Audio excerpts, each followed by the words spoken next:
ನಮಸ್ಕಾರ. ನಾನು ನಿಮ್ಮ ಭಾಗ್ಯನಾರಾಯಣ ಬೊಗ್ಗವರಪು. ನೀವು ನೋಡ್ತಾ ಇದ್ದೀರಿ ಸುದ್ದಿ ಸರ್ಕಲ್. ಗ್ರೀನ್‌ಲ್ಯಾಂಡ್ ಅನ್ನುವಂತಹ ಪ್ರದೇಶ ನಮಗೆ ಬೇಕೇ ಬೇಕು. ಅದಕ್ಕಾಗಿ ನಾವು ಎಷ್ಟು ದುಡ್ಡು ಬೇಕಾದರೂ ರೆಡಿ ಇದ್ದೀವಿ. ಅಥವಾ ನೀವು ದುಡ್ಡಿಗೆ ಕೊಡಲ್ಲ, ಮಾರಾಟ ಮಾಡಲ್ಲ ಅನ್ನೋದಾದ್ರೆ ಸೈನ್ಯ ಬಲ ಉಪಯೋಗಿಸಿ ಆದರೂ ಅದನ್ನು ನಮ್ಮ ವಶಕ್ಕೆ ಪಡೆದೇ ಪಡಿತೀವಿ. ನಮಗೆ ಬೇಕೇ ಬೇಕು ಅಂತ ಅಮೆರಿಕ ಹಠ ಹಿಡಿದಿದೆ. ಅದರಲ್ಲೂ ಸಹ ಡೊನಾಲ್ಡ್ ಟ್ರಂಪ್ ಚಾಲೆಂಜ್ ರೀತಿಯಲ್ಲಿ ಇದನ್ನು ತಗೊಂಡು ನನಗೆ ಬೇಕೇ ಬೇಕು ಅಂತ ಹಠ ಹಿಡಿದು ಕೂತಿದ್ದಾರೆ. ಡೊನಾಲ್ಡ್ ಟ್ರಂಪ್ ಏನು ಹೊಸ ಅಧ್ಯಕ್ಷ ಅಲ್ಲ ಈ ರೀತಿಯಾದಂತಹ ಬೇಡಿಕೆ ಇಡ್ತಾ ಇರೋದು. ಗ್ರೀನ್‌ಲ್ಯಾಂಡ್ ಅನ್ನ ತಮ್ಮ ವಶಕ್ಕೆ ಪಡಿಬೇಕು ಅನ್ನೋದು ಅಮೆರಿಕದ ಬಹಳ ಕಾಲದ ಕನಸು. ಒಬಾಮಾ ಅಂತಹ ನೊಬೆಲ್ ಪ್ರೈಸ್ ಪ್ರಶಸ್ತಿ ಪಡೆದಿರುವಂತಹ ವ್ಯಕ್ತಿಯೂ ಸಹ ಹೇಗಾದರೂ ಮಾಡಿ ಗ್ರೀನ್‌ಲ್ಯಾಂಡ್‌ನ ನಾವು ಅಮೆರಿಕಗೆ ಸೇರಿಸ್ಕೊಳ್ಬೇಕು ಅನ್ನುವಂತಹ ಪ್ರಯತ್ನವನ್ನು ಮಾಡಿದ್ರು. ಎಲ್ಲ ರಾಷ್ಟ್ರಪತಿಗಳು ಆಲ್ಮೋಸ್ಟ್ ಮಾಡ್ಕೊಂಡೇ ಬಂದಿದ್ದಾರೆ. ಆದರೆ ಟ್ರಂಪ್ ಅದನ್ನ ಈಗೋಯಿಸ್ಟಿಕ್ ಆಗಿ ತೆಗೆದುಕೊಂಡು ನಾನು ಆಕ್ರಮಣ ಮಾಡಿ ಆದರೂ ಸೈನ್ಯವನ್ನು ಬಳಸಿ ಆದರೂ ಅದನ್ನು ತೆಗೆದುಕೊಳ್ತೇನೆ ಅಂತ ಹಠ ಹಿಡಿದು ಕೂತಿದ್ದಾರೆ. ಹಾಗಾದರೆ ಏನಿದು ಗ್ರೀನ್‌ಲ್ಯಾಂಡ್? ಯಾಕೆ ಅದು ಅಷ್ಟು ಮುಖ್ಯ ಇವರಿಗೆ ಮತ್ತು ಅದರ ಇತಿಹಾಸ ಏನು? ಮುಂದೇನಾಗಬಹುದು? ಅದನ್ನ ವಿವರಿಸುವಂತಹ ಪ್ರಯತ್ನವನ್ನು ಮಾಡ್ತೀನಿ. ಸೊ ಗ್ರೀನ್‌ಲ್ಯಾಂಡ್ ಬಂದು 3 ಪವರ್‌ಫುಲ್ ಏನು ಜಗತ್ತಿನ ಅತ್ಯಂತ ಪವರ್‌ಫುಲ್ ದೇಶಗಳು ಅಥವಾ ತಂಡಗಳ ನಡುವೆ ಇದೆ, ಗುಂಪಿನ ನಡುವೆ ಇದೆ. ಏನು? ಒಂದು ಅಮೆರಿಕ, ಇನ್ನೊಂದು ರಷ್ಯಾ, ಇನ್ನೊಂದು ಯುರೋಪ್. ಆ 3 ಸೇರುವಂತಹದ್ದರ ಮಧ್ಯೆ ಗ್ರೀನ್‌ಲ್ಯಾಂಡ್ ಇದೆ. ಗ್ರೀನ್‌ಲ್ಯಾಂಡ್ ಸಣ್ಣ ಪ್ರದೇಶ ಅಲ್ಲ, ಬಹಳ ದೊಡ್ಡ ಪ್ರದೇಶ. ಭಾರತದ ಮುಕ್ಕಾಲು ಭಾಗ ಬರುತ್ತೆ, ಅಷ್ಟು ದೊಡ್ಡ ಪ್ರದೇಶ. ಆ ಪ್ರದೇಶವನ್ನ ಅಮೆರಿಕ ಈಗ ಹಠ ಹಿಡಿದಿರುವಂತಹದ್ದು. ಸೊ ಅದರ ಇತಿಹಾಸ ಏನು ಅಂತ ನೋಡ್ಬಿಟ್ಟು, ಯಾಕೆ ಅಮೆರಿಕ ಅದನ್ನ ಬಯಸ್ತಾ ಇದೆ, ಅದಕ್ಕೆ ಉತ್ತರವಾಗಿ ಅದರ ಮೇಲೆ ಈಗ ಮಿಲಿಟರಿ ಹಿಡಿತ ಮತ್ತು ಫಾರಿನ್ ಪಾಲಿಸಿ ಹಿಡಿತ ಹೊಂದಿರುವಂತಹ ಡೆನ್ಮಾರ್ಕ್ ದೇಶ ಏನು ಹೇಳ್ತಾ ಇದೆ, ನ್ಯಾಟೋ ಛಿದ್ರ ಆಗೋದು ಸಾಧ್ಯತೆಗಳು ಯಾಕಿದ್ದಾವೆ ಅದನ್ನು ಹೇಳ್ತೀನಿ. ಮೊದಲಿಗೆ ಇತಿಹಾಸ. ಇತಿಹಾಸ ಏನು ಅಂದ್ರೆ, ಕ್ರಿಸ್ತ ಶಕ 982ರಲ್ಲಿ ಅಲ್ಲಿಗೆ ವೈಕಿಂಗ್ಸ್ ಬಂದಿದ್ರು. ವೈಕಿಂಗ್ಸ್ ಅವಾಗೆಲ್ಲ ಅವರು ಎಲ್ಲ ಕಡೆ ಹೋಗಿ ಹೊಸ ಹೊಸ ಪ್ರದೇಶಗಳನ್ನ ಹುಡುಕುವಂತಹ ಪ್ರಯತ್ನ ಮಾಡ್ತಿರ್ಬೇಕಾದ್ರೆ ಅಲ್ಲಿಗೆ ಬಂದ್ರು. ಅದಕ್ಕೆ ಗ್ರೀನ್‌ಲ್ಯಾಂಡ್ ಅಂತ ಹೆಸರು ಕೊಟ್ರು. ಅದು ಇವತ್ತಿಗೂ ಒಂದು ಕನ್ಫ್ಯೂಷನ್. ಅದಕ್ಕೆ ಯಾಕೆ ಗ್ರೀನ್‌ಲ್ಯಾಂಡ್ ಅಂತ ಹೆಸರು ಕೊಟ್ರು? ಯಾಕಂದ್ರೆ ಅದು ಪೂರ್ತಿಯಾಗಿ ಐಸಿನಿಂದ ಮುಚ್ಚಿ ಹೋಗಿರುವಂತಹ ಪ್ರದೇಶ. ಸಂಪೂರ್ಣ ಐಸು. ಅದು ಎಂಥ ಭೂಭಾಗದಲ್ಲಿದೆ ಅಂದ್ರೆ, ವರ್ಷಕ್ಕೆ 6 ತಿಂಗಳು ಸೂರ್ಯನ್ನೇ ನೋಡೋದಿಲ್ಲ. ಬಂದ್ರು 1 ಅವರ್ ಅಥವಾ 2 ಅವರ್ ಮಾತ್ರ ಸೂರ್ಯ ಕಾಣುತ್ತೆ. ಇಡೀ ದಿನ ರಾತ್ರಿಯಾಗಿರುತ್ತೆ. ಇನ್ನು 6 ತಿಂಗಳು ಆಲ್ಮೋಸ್ಟ್ ಇಡೀ ದಿನ ಬೆಳಕೇ ಇರುತ್ತೆ, ಸೂರ್ಯನ ಬೆಳಕೇ ಇರುತ್ತೆ, ರಾತ್ರಿ ಆಗೋದೇ ಇಲ್ಲ. ಅಂತಹ ಒಂದು ಜಾಗದಲ್ಲಿ ಇರುವಂತಹ ಲೊಕೇಟ್ ಆಗಿರುವಂತಹದ್ದು. ನಾನು ಹೇಳ್ದಂಗೆ ಯುರೋಪ್, ಅಮೆರಿಕ ಮತ್ತು ರಷ್ಯಾದ ಮಧ್ಯದಲ್ಲಿ ಬರುತ್ತೆ. ಸೊ ಅಲ್ಲಿಗೆ ಕ್ರಿಸ್ತ ಶಕ 982ರಲ್ಲಿ ವೈಕಿಂಗ್ಸ್ ಬಂದ್ರು. ಅಲ್ಲಿ ಒಂದು ಸಿವಿಲೈಸೇಷನ್, ನಾಗರಿಕತೆ ಅಂತ ಶುರುವಾಯಿತು, ಜನವಸತಿ ಶುರುವಾಯಿತು.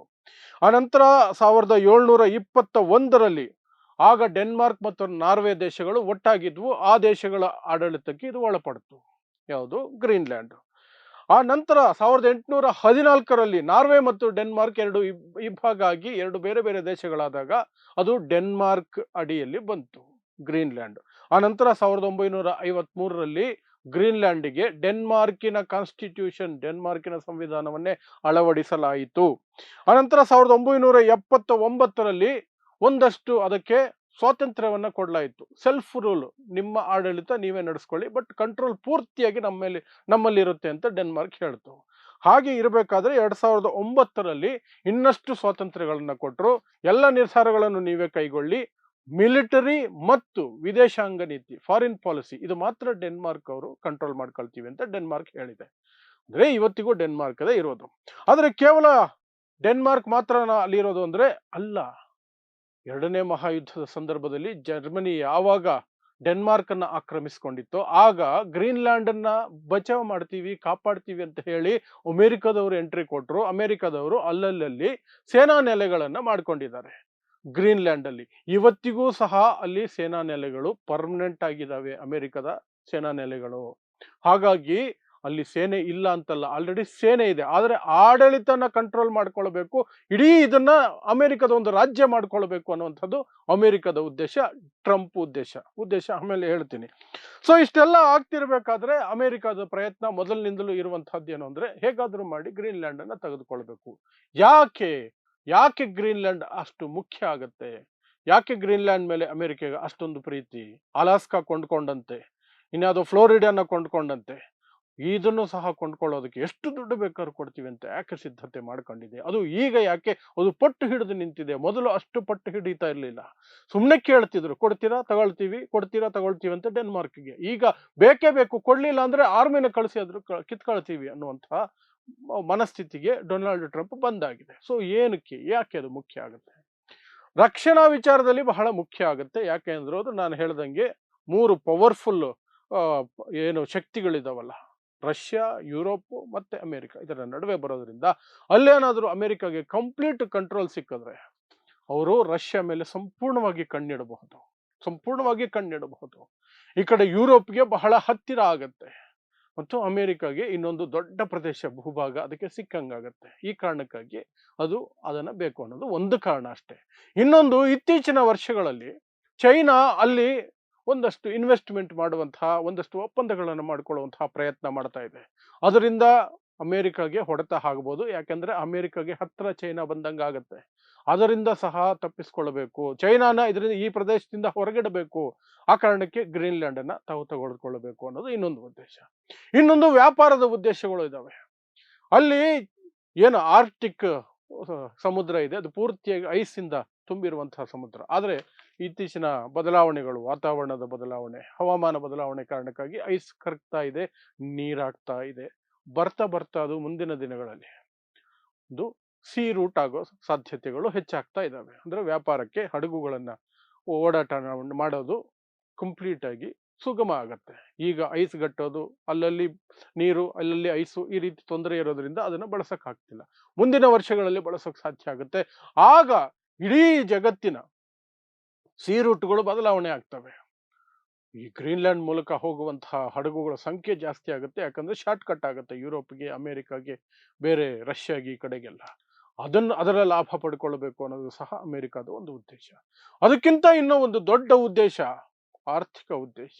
ಏನು? ಗ್ರೀನ್ಲ್ಯಾಂಡ್ ಬಹಳಷ್ಟು ಖನಿಜಗಳನ್ನು ಒಳಗೊಂಡಿರುವಂತಹ ಪ್ರದೇಶ. ಇಲ್ಲಿಯವರೆಗೆ ಐಸ್ ನಿಂದ ಮುಚ್ಚಿ ಹೋಗಿರೋದ್ರಿಂದ ಕಿಲೋಮೀಟರ್ ಗಟ್ಟಲೆ ಅಗದ್ರೂ ಐಸ್ ಸಿಗುತ್ತೆ ಅಲ್ಲಿ. 1 ಕಿಲೋಮೀಟರ್, ಅರ್ಧ ಕಿಲೋಮೀಟರ್ ವರೆಗೂ ಐಸ್ ಸಿಗುತ್ತೆ ಆಗಿತ್ತ ಹೋದ್ರೆ, ಮೀಟರ್ ಗಟ್ಟಲೆ. ಹಾಗಾಗಿ ಹೆಚ್ಚು ಉತ್ಖನನ ನಡೆಸೋದಕ್ಕೆ ಸಾಧ್ಯ ಆಗಿಲ್ಲ, ಗಣಿಗಾರಿಕೆ ಮಾಡೋದಕ್ಕೆ ಸಾಧ್ಯ ಆಗಿಲ್ಲ. ಅಲ್ಲಿ ರೇರೆಸ್ಟ್ ಆಫ್ ರೇರ್ ಮಿನರಲ್ಸ್ ಬಹಳ ದೊಡ್ಡ ಸಂಖ್ಯೆಯಲ್ಲಿದ್ದಾವೆ. ಮುಂದಿನ ದಿನಗಳಲ್ಲಿ ಅವೆಲ್ಲವೂ ಸಹ ಹೊರತೆಗೆಯೋದಕ್ಕೆ ಐಸ್ ಕರಗ್ತಾ ಇರೋದ್ರಿಂದ ಸುಲಭ ಆಗತ್ತೆ, ಗಣಿಗಾರಿಕೆ ಸುಲಭ ಆಗತ್ತೆ, ಆ ಒಂದು ಖನಿಜಗಳನ್ನ ಹೊರಗಡೆ ತೆಗೆಯೋದು ಸುಲಭ ಆಗುತ್ತೆ. ಈಗ ಇಡೀ ಜಗತ್ತಿನಲ್ಲಿ ರೇರ್ ಮಿನರಲ್ಸ್ ಅಂದಿದ ತಕ್ಷಣನೇ ಚೈನಾನೇ ನೆನಪಾಗೋದು. ಯಾಕಂದ್ರೆ ಚೈನಾದಲ್ಲಿ ಮಾತ್ರ ಅದರ ಗಣಿಗಾರಿಕೆ ನಡೀತಾ ಇದೆ, ಅಲ್ಲಿ ಮಾತ್ರ ಇದೆ, ಅಲ್ಲಿ ಗಣಿಗಾರಿಕೆ ನಡೆಸೋದು ಸುಲಭ ಇದೆ, ನಡೆಸ್ತಾ ಇದ್ದಾರೆ. ಹಾಗಾಗಿ ಇಡೀ ಜಗತ್ತಿಗೆ ಅದೇ ಸಪ್ಲೈ ಮಾಡ್ತಾ ಇದೆ, ಬಹಳ ದುಡ್ಡು ಮಾಡ್ಕೊಳ್ತಿದೆ. ಆದ್ರೆ ಗ್ರೀನ್ಲ್ಯಾಂಡ್ ಅಲ್ಲಿ ಖನಿಜ ಇದೆ, ಬಟ್ ಅದನ್ನ ಅಗಿಯೋದಕ್ಕೆ ಸದ್ಯಕ್ಕೆ ಸಾಧ್ಯ ಇಲ್ಲ. ಮುಂದಿನ ದಿನಗಳಲ್ಲಿ ಸಾಧ್ಯ ಆಗುತ್ತೆ. ಐಸ್ ಕರಗ್ತಾ ಇದೆ, ಐಸಿನ ಎತ್ತರ ಕಡಿಮೆ ಆಗ್ತಿದೆ. ಸೊ ಅದನ್ನ ಕಂಟ್ರೋಲ್ಗೆ ತೆಗೆದುಕೊಂಡ್ರೆ ರೇರ್ ಮಿನರಲ್ಸ್ ನಲ್ಲಿ ಚೀನಾವನ್ನ ಬೀಟ್ ಮಾಡಿ ಅಮೆರಿಕ ಲಾಭ ಮಾಡಿಕೊಳ್ಳಬಹುದು ಅನ್ನುವಂಥದ್ದು ಸಹ ಅಮೆರಿಕದ ಇನ್ನೊಂದು ಉದ್ದೇಶ. ಸೊ ಇಷ್ಟೆಲ್ಲ ಉದ್ದೇಶಗಳು, ವ್ಯಾಪಾರ ಇದೆ, ಹಣ ಇದೆ, ಪ್ರತಿಷ್ಠೆನೂ ಇದೆ, ಸುರಕ್ಷತೆ ವಿಚಾರಕ್ಕೂ ಸಹ ಅದು ಬೇಕು. ಹಾಗಾಗಿ ಅಮೆರಿಕ, ಟ್ರಂಪ್ ಅದನ್ನ ಪಟ್ಟು ಹಿಡಿದು ಕೇಳ್ತಾ ಇರೋದು. ಹಾಗಾದ್ರೆ ಡೆನ್ಮಾರ್ಕ್ ಏನ್ ಮಾಡುತ್ತೆ ಈಗ ಒಂದು ನ್ಯಾಟೋ ಪಡೆ ಅಂತ ಒಂದಿದೆ. ಅದರಲ್ಲಿ ಅಮೆರಿಕ ಸಹ ಒಂದು. ನ್ಯಾಟೋ ಪಡೆ ಯುರೋಪಿನ ಎಲ್ಲ ದೇಶಗಳು ಮಾಡಿಕೊಂಡು, ಯುರೋಪಿನ ಎಲ್ಲ ದೇಶಗಳು ಮತ್ತು ಅಮೆರಿಕ ಸೇರಿ ಮಾಡಿಕೊಂಡಿರುವಂತಹ ಒಂದು ಸಂಯುಕ್ತ ಪಡೆ, ಸಂಯುಕ್ತ ಸೇನೆ. ಆ ರಾಷ್ಟ್ರಗಳಲ್ಲಿ ಯಾರ ಮೇಲೆ ಒಬ್ರು ದಾಳಿ ಮಾಡಿದ್ರು ಸಹ ನೇಟೋ ಪಡೆ ಹೋಗಿ ಅವ್ರ ಮೇಲೆ ದಾಳಿ ಮಾಡುತ್ತೆ, ಅಥವಾ ಆ ದೇಶಗಳನ್ನ ರಕ್ಷಿಸುವಂತಹ ಕೆಲಸ ಮಾಡುತ್ತೆ. ಹಾಗಿರ್ಬೇಕಾದ್ರೆ ಡೆನ್ಮಾರ್ಕು ಸಹ ನ್ಯಾಟೋದಲ್ಲಿದೆ, ಅಮೆರಿಕ ಸಹ ನ್ಯಾಟೋದಲ್ಲಿದೆ. ಈಗ ನ್ಯಾಟೋ ಏತರ ದೇಶ ಯಾವುದಾದ್ರೂ ಈ ದೇಶಗಳ ಮೇಲೆ ದಾಳಿ ಮಾಡಿದ್ರೆ ನೇಟೋ ಪಡೆ ಹೋಗುತ್ತೆ. ನೇಟೋದಲ್ಲಿರುವವರೇನೆ ಗುದ್ದಾಡ್ಕೊಂಡ್ರೆ ನೇಟೋ ಸೈನ್ಯ ಯಾರ ವಿರುದ್ಧ ಕೆಲಸ ಮಾಡಬೇಕು, ಏನ್ ಮಾಡಬೇಕು, ಅಲ್ಲಿ ಒಂದು ಕನ್ಫ್ಯೂಷನ್ ಬರುತ್ತೆ. ಸೊ ಡೆನ್ಮಾರ್ಕ್ ಹೇಳ್ತಾ ಇರುವಂತಹದ್ದು, ನೇಟೋ ಪಡೆ ಛಿದ್ರ ಆಗುತ್ತೆ, ಆಗ ಇಡೀ ಯುರೋಪ್ ಮತ್ತು ಅಮೆರಿಕ ಎರಡಕ್ಕೂ ಸಹ ಆಪತ್ತಿರುತ್ತೆ, ಚೈನಾದಿಂದ ಮತ್ತು ರಷ್ಯಾದಿಂದ. ಯೋಚನೆ ಮಾಡಿ, ನೀವು ಏನಾದರೂ ಗ್ರೀನ್ಲ್ಯಾಂಡ್ ಮೇಲೆ ದಾಳಿ ಮಾಡಿದ್ರೆ ನಾವಂತೂ ನೇಟೋ ಪಡೆಗೆ ಕನ್ವಿನ್ಸ್ ಮಾಡ್ತೀವಿ, ನಿಮ್ಮನ್ನ ನೇಟೋ ಇಂದ ಹೊರಗಡೆ ಹಾಕ್ತೀವಿ ಅಮೆರಿಕಾನ, ನೇಟೋ ಪಡೆ ಅಮೆರಿಕ ಯುದ್ಧ ಆಗುತ್ತೆ, ಯೋಚನೆ ಮಾಡಿ ಅಂತ ಬೆದರಿಕೆಯನ್ನ ಡೆನ್ಮಾರ್ಕ್ ಹೇಳ್ತಾ ಇದೆ. ಅದರ ಜೊತೆಗೆ ಡೆನ್ಮಾರ್ಕ್ ಗ್ರೀನ್ಲ್ಯಾಂಡ್ ಅಲ್ಲಿ ಒಂದು ಸರ್ವೆ ತರ ಮಾಡಿಸಿದೆ. ಆ ಸರ್ವೆನಲ್ಲಿ ಅಲ್ಲಿನ ಜನ, ಗ್ರೀನ್ಲ್ಯಾಂಡಿನ ಜನ, ನಾವು ಈಗ ಹೇಗಿದ್ದೀವೋ ಸ್ವತಂತ್ರವಾಗಿ ಹಾಗೆ ಇರೋದಕ್ಕೆ ಇಚ್ಛೆ ಪಡ್ತೀವಿ. ಒಂದು ಪಕ್ಷ ನೀವು ಐದರ್ ಡೆನ್ಮಾರ್ಕ್ ಅಥವಾ ಅಮೆರಿಕಾಗೆ ಎರಡರಲ್ಲಿ ಒಂದು ದೇಶಕ್ಕೆ ಸೇರ್ಕೊಳ್ಳೇಬೇಕು ಅನ್ನುವಂತಹ ಪರಿಸ್ಥಿತಿ ಬಂದ್ರೆ ನಮ್ಮ ಆಯ್ಕೆ ಯಾವತ್ತಿದ್ರೂ ಡೆನ್ಮಾರ್ಕ್ ಆಗಿರುತ್ತೆ. ಅಮೆರಿಕಾಗೆ ನಾವು ಹೋಗೋದಿಲ್ಲ, ನಮಗಿಷ್ಟ ಇಲ್ಲ ಅಂತ ಸುಮಾರು 90% ಗ್ರೀನ್ಲ್ಯಾಂಡಿನ ಜನ ಅದನ್ನೇ ಹೇಳ್ಕೊಂಡಿದ್ದಾರೆ. ಜನಸಂಖ್ಯೆ ತುಂಬಾ ಕಡಿಮೆ ಇರೋದು, ತುಂಬಾ ಕಡಿಮೆ ಇರುವಂತಹ ಜನಸಂಖ್ಯೆ, 60-70 ಸಾವಿರ ಜನಸಂಖ್ಯೆ ಅಷ್ಟಿರೋದು, ದೊಡ್ಡದು, ಇನ್ನು ಭಾರತದ ಮುಕ್ಕಾಲು ಭಾಗ ಇರುವಂತಹ ಭೂಪ್ರದೇಶ. ಆದರೂ ಅವರ ಅವರ ಆಯ್ಕೆ ಅವ್ರು ಮಾಡ್ಕೊಂಡಿದ್ದಾರೆ. ಯಾಕಂದ್ರೆ ಅಲ್ಲೊಂದು ಸರ್ಕಾರ ಇದೆ, ಒಂದು ಪ್ರೆಸಿಡೆಂಟ್ ಇದ್ದಾರೆ, ಒಂದು ಪ್ರೈಮ್ ಮಿನಿಸ್ಟರ್ ಇದ್ದಾರೆ, ಎಲ್ಲರೂ ಇದ್ದಾರೆ. ಅದಕ್ಕೆ ಸೇನೆ ಮತ್ತು ವಿದೇಶಾಂಗ ನೀತಿ ಮಾತ್ರ ಡೆನ್ಮಾರ್ಕ್ ಅಡಿಯಲ್ಲಿ, ಆಡಳಿತದ ಅಡಿಯಲ್ಲಿ ಬರುವಂತಹದ್ದು. ಸೊ ಅವರ ಪ್ರಜೆಗಳಿಂದ ಗ್ರೀನ್ ಸಿಗ್ನಲ್ ಸಿಕ್ಕಿದೆ. ಹಾಗಾಗಿ ಡೆನ್ಮಾರ್ಕ್ಗೆ ಅದೊಂದು ದೊಡ್ಡ ಇದು. ಮತ್ತು ಡೆನ್ಮಾರ್ಕ್ ಮೊದಲಿಂದ ಹೇಳುವಂತಹದ್ದು ನೂರಾರು ವರ್ಷಗಳಿಂದ ನಮ್ಮ ಆಡಳಿತದಲ್ಲೇ ಇರುವಂತಹದ್ದು. ಹಾಗಾಗಿ ಗ್ರೀನ್ಲ್ಯಾಂಡ್ ಯಾವತ್ತಿದ್ರೂ ಡೆನ್ಮಾರ್ಕ್ಗೆ ಸೇರಿದ್ದು. ನಾವು ಅವ್ರಿಗೆ ಒಂದಷ್ಟು ಸ್ವಾತಂತ್ರ್ಯವನ್ನು ಕೊಟ್ಟಿದ್ದೀವಿ, ಅವರು ಸ್ವಾತಂತ್ರ್ಯವಾಗಿ ಬದುಕ್ತಿದ್ದಾರೆ. ಆದರೆ ಯಾರಾದರೂ ಮೂರನೆಯವರು ಮೂಗು ತೋರಿಸಿದ್ರೆ ನಾವು ಬರಬೇಕಾಗುತ್ತೆ. ನಾವು ಬರೋದಂದ್ರೆ ಏನು, ನಾವು ನೇಟೋದ ಸದಸ್ಯ ರಾಷ್ಟ್ರ ಆಗಿರೋದ್ರಿಂದ ನೇಟೋ ಪಡೆ ಬರುತ್ತೆ. ನೀವು ನೇಟೋದಲ್ಲೇ ಇದ್ದೀರಿ, ಯೋಚನೆ ಮಾಡಿ ಅಂತ ಅಮೆರಿಕಾಗೆ ಹೇಳ್ತಾ ಇದೆ. ಇದರ ನಡುವೆ ಅಮೆರಿಕದಲ್ಲಿಯೂ ಸಹ ಒಂದು ಸರ್ವೆ ಮಾಡಲಾಯಿತು. ಡೆನ್ಮಾರ್ಕ್ ಅನ್ನು ಆಕ್ರಮಿಸಿಕೊಳ್ಳೋದ್ರ ಬಗ್ಗೆ ನಿಮ್ಮ ಅಭಿಪ್ರಾಯ ಏನು, ಸರಿನಾ ತಪ್ಪ ಅಂತ. ಅದರಲ್ಲಿ ಕೇವಲ 17% ಜನ ಮಾತ್ರ ಹೌದು ಡೆನ್ಮಾರ್ಕ್ ಗ್ರೀನ್ಲ್ಯಾಂಡ್ ಅನ್ನ ನಾವು ವಶಪಡಿಸಿಕೊಳ್ಳಬೇಕು ಅಂತ ಹೇಳಿದ್ದಾರೆ. ಮಿಕ್ಕವರು ನಮಗೆ ಯಾಕೆ ಬೇಕು, ಇರೋದೇ ಸಾಕು ಅನ್ನೋ ರೀತಿಯಲ್ಲಿ ಹೇಳಿದರೆ, ಹೊಸ ಯುದ್ಧಗಳು ಬೇಡ, ಅದು ಸಹ ನೇಟೋ ರಾಷ್ಟ್ರಗಳ ನಡುವೆನೇ ಯುದ್ಧಗಳು ಬೇಡ ಬೇಡ ಅನ್ನುವಂಥ ನಿರ್ಧಾರವನ್ನ ಅಥವಾ ಅಭಿಪ್ರಾಯವನ್ನ 17% ಏತರ 83% ಜನ ಅಮೆರಿಕನ್ರು ಹೇಳಿದರೆ, ಕೇವಲ 17% ಜನ ಮಾತ್ರ ಇರ್ಲಿ ನಾವು ತಗೊಳ್ಳೋಣ ಅದನ್ನ ಅಂತ ಟ್ರಂಪ್ ಮನಸ್ಥಿತಿಯನ್ನ ಒಪ್ಪುವವರು ಮಾಡಿದ್ದಾರೆ. ಇದರ ನಡುವೆ ಟ್ರಂಪ್ ಸರ್ಕಾರ ದೊಡ್ಡ ಪ್ರಯತ್ನಗಳನ್ನು ಮಾಡ್ತಿದೆ. ಅಲ್ಲಿನ ಸಂಸದ ಒಬ್ಬ ಆಲ್ರೆಡಿ ಅಮೆರಿಕದ ಕಾಂಗ್ರೆಸ್ನಲ್ಲಿ, ಅಂದ್ರೆ ಅಲ್ಲಿನ ಪಾರ್ಲಿಮೆಂಟ್ನಲ್ಲಿ ಬಿಲ್ಲನ್ನು ಪಾಸ್ ಮಾಡ್ಕೊಂಡಿದ್ದಾರೆ. ಆ ಬಿಲ್ ಪ್ರಕಾರ ಟ್ರಂಪ್ ಸರ್ಕಾರಕ್ಕೆ ಸಂಪೂರ್ಣವಾಗಿ ಸ್ವಾತಂತ್ರ್ಯ ಕೊಟ್ಟಿದ್ದಾರೆ ಗ್ರೀನ್ಲ್ಯಾಂಡ್ ಅನ್ನ ವಶಪಡಿಸಿಕೊಳ್ಳೋದಕ್ಕೆ. ಆದರೆ ಅದರ ವಿರುದ್ಧ ಧ್ವನಿಗಳು ಸಹ ಇದಾವೆ. ಅದರ ವಿರುದ್ಧವೂ ಸಹ ಸಂಸದರು ಸಾಕಷ್ಟು ಜನ ಧ್ವನಿ ಎತ್ತಿದ್ದಾರೆ. ಹೊಸ ಹೊಸ ಯುದ್ಧಗಳನ್ನ ಏನು ಪಡ್ಕೊಳ್ತೇನೆ ಹೋಗ್ತಿದ್ರೆ, ಬರ್ತಾನೆ ಇದ್ರೆ ಯುದ್ಧಗಳು. ನಮ್ಮ ದೇಶ ಏನಾಗೋದು ಅಮೆರಿಕ. ಈ ಕಡೆ ವೆನಿಜುವೆಲಾದಲ್ಲಿ ಹೋಗಿ ಕೈ ಅಲ್ಲಾಡಿಸಿದಿರಿ, ಇರಾನ್ ಮೇಲೆ ದಾಳಿ ಮಾಡೋ ಬೆದರಿಕೆ ಹಾಕ್ತಿದ್ದೀರಿ, ಆ ಕಡೆ ಸಿರಿಯಾದಲ್ಲಿ ಏನೋ ಮಾಡಿಟ್ಟಿದ್ದೀರಿ, ಇರಾಕಲ್ಲಿ ಏನೋ ಮಾಡಿಟ್ಟಿದ್ದೀರಿ, ಅಫ್ಘಾನಿಸ್ತಾನದ ಕತೆ ಗೊತ್ತೇ ಇದೆ. ಹೀಗೆ ಪದೇ ಪದೇ ನಾವು ಯಾಕೆ ಎಲ್ಲದರಲ್ಲೂ ಮೂಗು ತೋರಿಸ್ಬೇಕು, ಇರೋದನ್ನ ಗಟ್ಟಿಯಾಗಿ ಕಾಪಾಡ್ಕೊಂಡು ಹೋಗೋಣ ಅನ್ನುವಂತಹ ಸಂಸದರು ಸಹ ಸಾಕಷ್ಟಿದ್ದಾರೆ. ಟ್ರಂಪ್ ಪಕ್ಷದಲ್ಲೇ ಇದ್ದಾರೆ, ಟ್ರಂಪ್ನ ರಿಪಬ್ಲಿಕ್ ಪಾರ್ಟಿ ಇದೆಯಲ್ಲ ಅದರಲ್ಲೂ ಇದ್ದಾರೆ. ಸೊ ಅಮೆರಿಕದಲ್ಲಿ ಈ ರೀತಿ ಸ್ಪಷ್ಟವಾದಂತಹ ನಿಲುವುಗಳನ್ನು ಹೊಂದಿರ್ತಾರೆ. ಒಂದೇ ಪಾರ್ಟಿಯಲ್ಲಿ ಇದ್ದ ತಕ್ಷಣ ಅದನ್ನು ಆ ಪಕ್ಷದ ಅಧ್ಯಕ್ಷನೋ ಅಥವಾ ಇನ್ಯಾರೋ ಹೇಳಿದ್ದನ್ನ ಎಲ್ಲರೂ ಒಪ್ಪುವಂತಹ ಮನಸ್ಥಿತಿ ಅಲ್ಲಿಲ್ಲ.